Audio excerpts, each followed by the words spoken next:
Hello' everyone, আপোনালোক সকলোকে Ruma Dutta Bora YouTube চেনেললৈ স্বাগতম জনাইছোঁ। আজি মই এটা সুন্দৰ ৰেচিপি আপোনালোকলৈ আগবঢ়াবলৈ লৈছোঁ।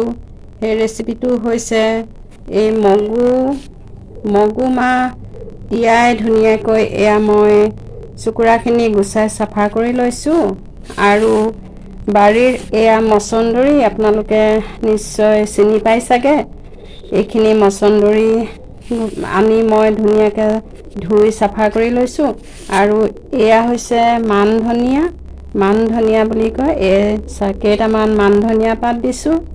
আৰু এয়া নহৰু লৈছোঁ প্ৰয়োজন অনুসৰি কেইফুটামান। আৰু এইটো বাৰীৰ কেঁচা জলকীয়া। গতিকে এইখিনি মই মিক্সিত দি পিচি ল'ম। পিচি লোৱাৰ পিছত মই এইখিনিৰ পৰা পকৰি বনাম আৰু কেঁচা চাটনিও খাব পাৰি। আপোনালোকে ভিডিঅ'টো চাই থাকিব। মই এতিয়া প্ৰয়োজন অনুসৰি অলপ নিমখ এড কৰিছোঁ আৰু অকণমান মই পানী এড কৰিছোঁ, কাৰণ তেতিয়া মিক্সাৰটো ভাল হয়। এতিয়া মই এইখিনি মিক্সিত পিচি লওঁ। মোৰ পকৰীৰ কাৰণে মগুৰ মিক্সাৰ ৰেডি হৈ গ'ল। মগুৰ পেষ্ট ৰেডি হৈ গ'ল। এতিয়া মই ইয়াত অকণমান মই হালধি প্ৰয়োজন অনুসৰি হালধি এড কৰি ল'ম। আৰু মই ৰিফাইনতহে বনাম আজি। এই কেৰাহী এখন মই গৰম কৰি লৈছোঁ।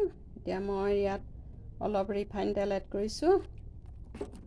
আপোনালোকে চাই থাকিব, ইমান সুন্দৰ। আপোনালোকে কেতিয়াবা খাইছেনে বাৰু? মগু, মচন্দৰী, মান ধনিয়া, সৰিয়হ, কেঁচা জলকীয়া এইদৰে পিহি পকৰি বনাই আপোনালোকে খাইছেনে? আপোনালোকে জনাবচোন। যদি নাই খোৱা এবাৰ ট্ৰাই কৰিব। এতিয়া মই এটা এটাকৈ পকৰিখিনি আৰম্ভ কৰিবলৈ লৈছোঁ।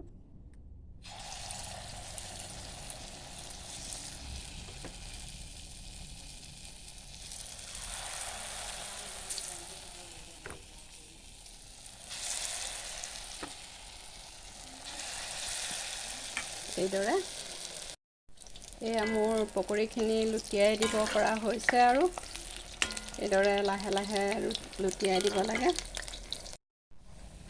এয়া মোৰ পকৰি হৈ গৈছে।